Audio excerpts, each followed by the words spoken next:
ఇగో నేను చూస్తున్నా ఓకే ఆర్మూరు రాకేష్ దగ్గరకు పోయి రాకేష్ నా తోబుట్టుతో సమానం.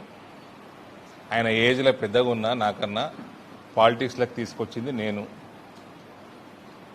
ఎమ్మెల్యే అయిండు. ఎమ్మెల్యే అయినప్పుడు రాకేష్ గారికి ఓపెన్గా నేను సలహా ఇస్తున్నా. నా సోదరుడు ఆయన ఎమ్మెల్యే కాగానే ఏంది తేనె లెక్క ఈగలు మస్తు ఆలుతాయి. ఈగ దగ్గర నీకు నువ్వు లీడర్వి, నీకు బూత్ కార్యకర్తతో పని, ప్రజలతో పని. No coterie, no inner circle. నాకు ఇది కావాలి, నాకు అది కావాలి, నా కోటరీ, ఇది ఎంపీ కోటరీ. ఇది ప్రెషర్ ఉంటేనే ఉంటుంది, అందరికి ఉంటుంది. రాకేషే కాదు, ప్రతి ఒక్కరికి ఉంటుంది. నాకు కోటరీ లేదు.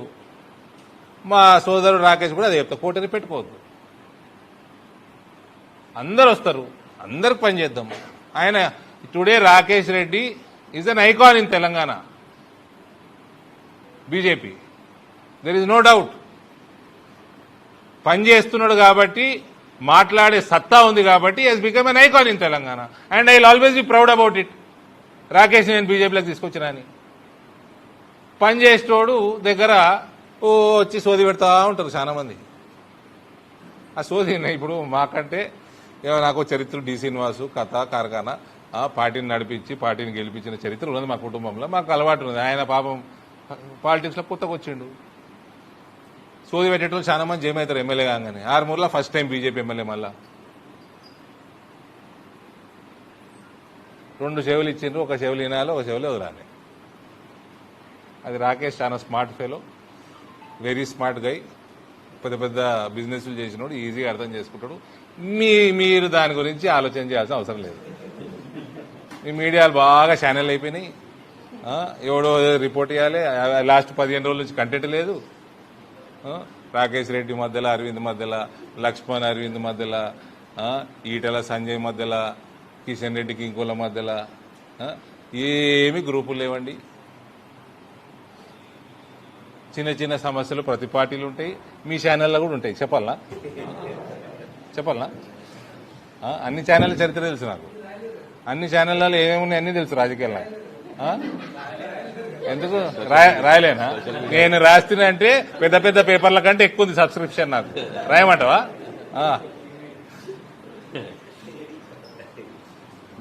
Rakesh Reddy is emerging as a very strong and bright leader in Telangana. ఏమైనా ఉంటే మేమేం మాట్లాడుకుంటాం. అక్కడ ఫస్ట్ టైం ఎమ్మెల్యే వచ్చిండు కాబట్టి ఆశావాహులు పెరుగుతారు. పాత వాళ్ళని కొత్త వాళ్ళని బ్యాలెన్స్ చేయగలిగినంత ఆయన చేస్తున్నాడు. చేయలేనిది మేము చేస్తాం. అది మా ఇద్దరి మధ్యలో సమస్య. అది నా బాధ్యత. ఆయన కంటే ఎక్కువ బాధ్యత నాది. అది నేను చెప్పింది. ఇప్పుడు కూడా చెప్తున్నా. Armoor is a strong assembly segment for BJP. 2019 poll percentage for BJP was highest. Even in 2024, poll percentage is highest. మా దినేష్ 45,000 మెజారిటీ ఇచ్చినా అంటాడు. 45,000 మెజారిటీ ఇచ్చింది. హైయెస్ట్ మెజారిటీ నిజామాబాద్ రూరల్ ఇచ్చింది.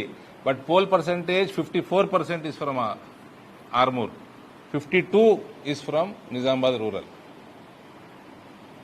అంత స్ట్రాంగ్ సెగ్మెంట్లో ఆశావాహులు ఎక్కుంటారు, పంచాయతీలు ఎక్కుంటాయి. ఆయన తల జుట్టు పీక్కుంటాడు. అంటే ఆయన నా అంత అదృష్టవంతుడు కాదు కదా, నాకు జుట్టు లేదు పీక్కొని. తోడు పీకలేడు కూడా. సో అదేదో వస్తుంది. బ్యాలెన్స్ చేయాల్సిన బాధ్యత మాది. చేసుకుంటాం. మీరు జుట్టు ఎక్కువకూరు. ఇంకా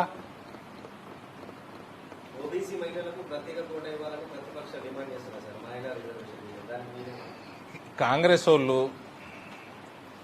ఎంత నోరు మూసుకొని ఉంటే వాళ్ళకే అంత మంచిది. అందులో తెలంగాణలో మీ లఫంగ చరిత్ర నాకంటే ఎక్కువలకు తెలియదు. మండల్ కమిషన్ కాంగ్రెస్ అనుకూలంగా ఉండేనా? మండల్ కమిషన్ కాంగ్రెస్ వ్యతిరేకంగా ఉండేనా, అనుకూలంగా ఉండేనా? ఏం మాట్లాడతారు వాళ్ళు? చారిత్రకంగా బీసీలని అనగదొక్కాలనుకున్నదే కాంగ్రెస్ పార్టీ. నేను కులాలు మాట్లాడే ఎక్కువ. నోట్లు వేలు పెడితే మాట్లాడతా. మండల్ కమిషన్ చూడని వాళ్ళు లేరా? యువకులందరూ మీరు చూసి ఉండరు. మేము 9th క్లాస్ ఉంటివి. లొల్లి లొల్లి దేశం మొత్తం. దానికి ఊళ్ళ కోసం మండల కమిషన్ బీసీలకే కదా. దానికి వ్యతిరేకంగా ఉండేనా అనుకూలంగా ఉండేనా? వీళ్ళు వ్యతిరేకంగా ఉండేనా అంటే గడబడలే ఆ రోజు. ఇలా బీసీలు అని మాట్లాడుతుర్రు. ఎక్కడెక్కడోలో బీసీలు మాట్లాడుతుర్రు. ఇలా ఒక కొత్త పార్టీ వస్తుంది, ఆమె కూడా బీసీ మాట్లాడుతుంది.